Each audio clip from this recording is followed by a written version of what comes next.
we're going to go through the scriptures, whatever comes to mind, whatever the other brothers outside of the camera view have as far as scriptures or whatever, they can come right in.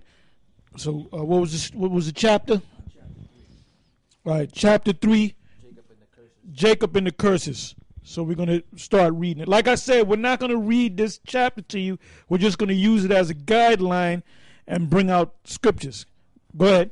It says, chapter 3, Jacob and the curses. The Holy Scriptures containing both the Old and New Covenants were written by the Most High via Moses, Deuteronomy 33, 1-4. Pertain to Jacob, Psalms 50, 16-17, 147, 19-20, and apply only to Jacob, Jeremiah 31, 31-33, Hebrews 8, 8-10. The Bible contains not only the law given to Israel, but their history as well as future prophecies concerning Israel, so that the Israelites could be identified in the last days. Genesis 49:1 and 2 Ezra 13:46. The Negroes, Latinos, Hispanics, and Native American Indians scattered throughout North, Central, and South America of Negro and Indian descent via the patriarchs make up the nation of Israel today, as well as some Scottish, Irish, Southern Italian, Sicilians, whose ancestry goes back to the Moors, and the remainder of our people scattered abroad. Based upon substantial historical facts, books and documents, and primarily upon scripture, in particular the prophecies of Genesis 49, chapter 49 and Deuteronomy chapter 33, the curses of Deuteronomy chapter 28, and by the Spirit, Romans 8, 14-16, the breakdown of the 12 tribes of the nation of Israel is as such: Judah, so-called Negroes; Benjamin, so-called West Indians; Levi, so-called Haitians; Reuben, so-called Seminole Indians; Gad, so-called North American Indians; Ephraim, so-called Puerto Ricans; Manasseh, so-called Cubans; Simeon, so-called Dominicans; Issachar, so-called Mexicans; Zebulon, so-called Guatemalans down to Panamanians; Asher, so-called Colombians down to Uruguayans; and Naphtali, Argentinians and Chileans. We discern who the present-day Israelites are, predicted upon curses detailed in Deuteronomy 28, 15-68. Yeah, and I want to give a shout out to Elder High Priest Ariah, who we are no longer down with them as of right now, because he's down with that joker named Comfy, who we call Comfy. But I'm going to say this here. The Most High may set it up where we get back together with Ariah Shaw and certain other brothers. But if that doesn't happen, we're going to get back anyway in the kingdom. Because all of us is going to come back together. Even our so-called enemies in Israel. In the kingdom of heaven, there ain't going to be no enemies among Israel, all right?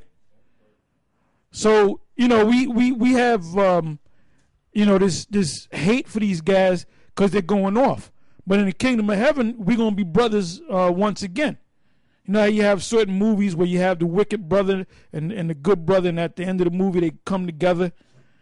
Like Anakin Skywalker, he became wicked, and then at the end of the movie he got back with Obi-Wan Kenobi and Yoda. His righteous spirit came back to him. Well, it's the same thing with these brothers, because they're all Israelites.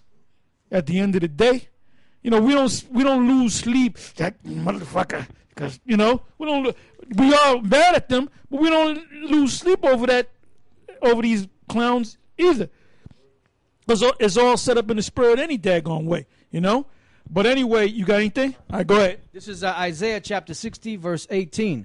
Violence shall no more be heard in thy land, wasting nor destruction within thy borders. Okay, it says, but thou shalt call thy walls salvation and thy gates praise. So there's going to be no more violence among us. You know how you got now, tribe on tribe, shooting each other, so-called black on black crime, so-called, Latino on Latino. Hey, no more black women putting fucking insurance contracts on your ass. That's see, you niggas that praise a black woman, man, you don't know the motherfucking black woman, man.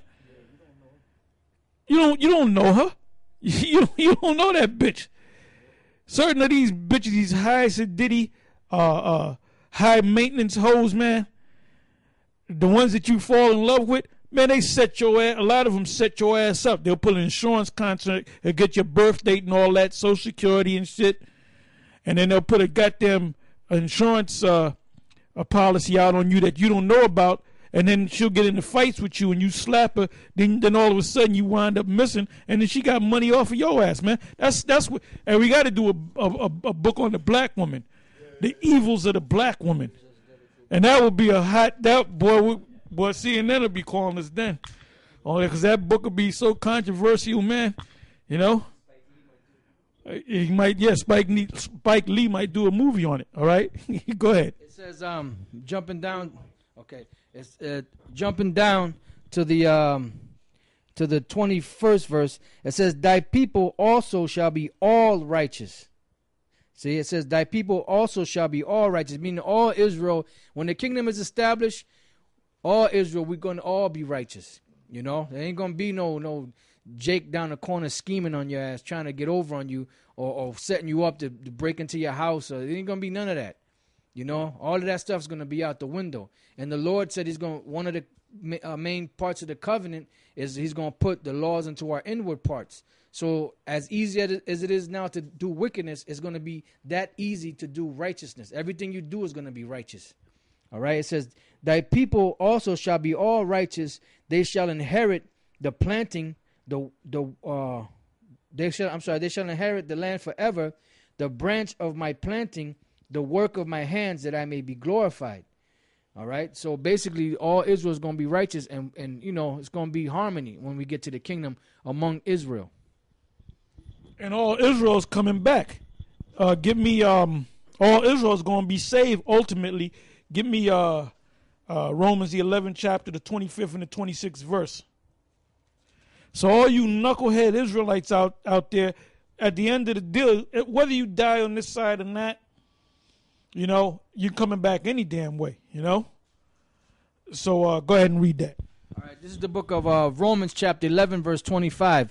For I would not, brethren, that you should be ignorant of this mystery, lest you should be wise in your own conceits. Yeah, and part of that ignorance is, oh, this guy fell off, so when he dies, you know what's going to happen to him. He's going to hell. Them clowns down with Comfy and them, this is what I heard from reliable sources, that when Yaikwab, Ariah, the high priest, Ariah's father, had died after the big split, that Comfy and them was teaching that, or Yaikwab's burning in hell.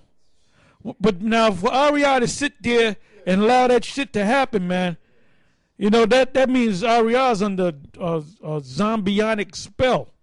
You know, him and Shaw. All right, go ahead. Is there more to that? It says, for I would not, brethren, that you should be ignorant of this mystery, lest you should be wise in your own conceits, that blindness in part has happened to Israel until the fullness of the Gentiles be come in. And so, and that part, the fullness. Well, I'm not even gonna go into that. I'm gonna throw that. I'm gonna use that as a dagger question for somebody. That word Gentile. All right, read that again. Yep. It says, that blindness in part is happened to Israel until the fullness of the Gentiles be come in. Now look up the word blindness, brother, in Romans. That's the 25th verse. Romans 11:25.